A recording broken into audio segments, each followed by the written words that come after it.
Bienvenue pour ce nouveau Deep Dive. Bonjour. Aujourd'hui, on se penche sur un témoignage assez personnel, assez poignant. On a des notes qui racontent ça. Oui, un parcours bien particulier. Ça parle de la découverte d'une stérilité masculine.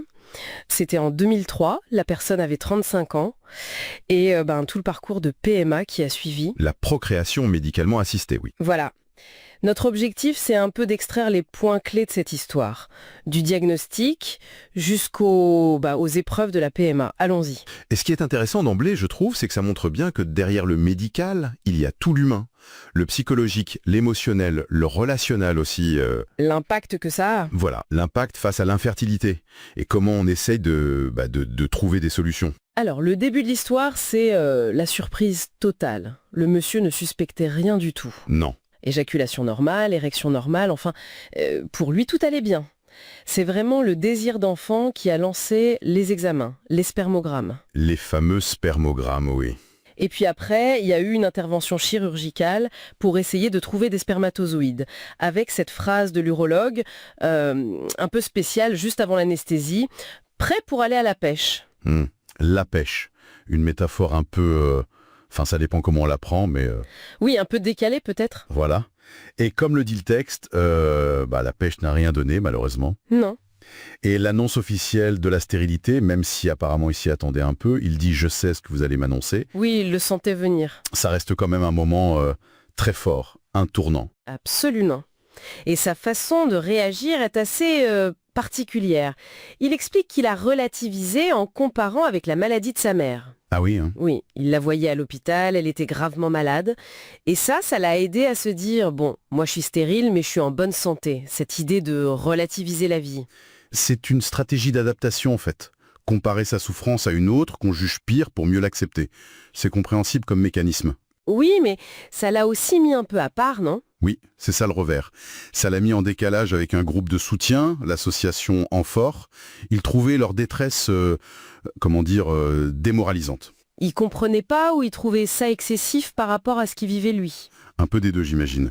Le texte dit qu'il leur conseillait même d'aller voir dans les services de chimio pour relativiser, ce qui est assez direct comme approche. Oui, ça peut être mal perçu, forcément. Ça montre un peu l'isolement que ça peut créer, même si c'est une stratégie de défense personnelle.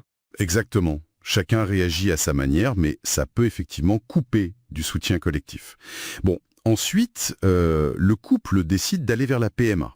Ils écartent l'adoption jugée trop complexe. Et là, autre élément important. Sa compagne souffrait d'endométriose. Tout à fait. Une maladie qui peut aussi affecter la fertilité. Donc, on a un couple où les deux partenaires sont confrontés à des difficultés pour concevoir. Et paradoxalement, ça semble les avoir soudés dans cette épreuve. C'est ce qui ressort. Oui, une épreuve commune. Le témoignage décrit ce parcours PMA d'il y a 20 ans, donc, comme un véritable chemin de croix. Surtout la logistique, apparemment. Beaucoup de rendez-vous en journée. Lui, ça allait parce qu'il était indépendant, donc plus de flexibilité. Mais on imagine que c'est pas le cas pour tout le monde. Ah ben non, c'est clair. Ça souligne déjà une forme d'inégalité face à ces parcours. Mais au-delà de ça, c'est surtout l'usure émotionnelle qui est mise en avant. Oui, il parle de 5 tentatives de PMA. 5 tentatives, oui. Et toutes sans succès. Ça doit être terrible. Le texte insiste là-dessus. La difficulté de s'accrocher pour recommencer après chaque échec. L'usure morale. On imagine le cycle, quoi. L'espoir, l'attente, puis la déception. Et ça 5 fois de suite. C'est extrêmement éprouvant. Il mentionne aussi un point intéressant, les entretiens psy. Ah oui, obligatoire après chaque échec pour continuer. Voilà. Et loin d'être un soutien pour eux, c'était vécu comme une charge en plus. Un rappel de l'échec avant même de pouvoir peut-être espérer à nouveau. D'accord. Donc même ce qui est censé aider devient lourd. C'est ça.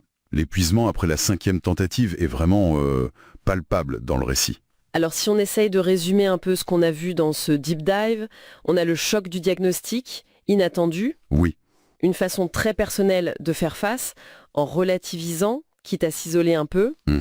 Les difficultés logistiques de la PMA à l'époque, et puis surtout cette charge émotionnelle énorme, cette usure face aux échecs qui se répètent. Exactement. C'est vraiment ce poids psychologique qui ressort le plus, même quand on essaye de garder une certaine distance comme il a tenté de le faire au début. Ça met en lumière toutes ces facettes cachées derrière le mot infertilité. Tout à fait.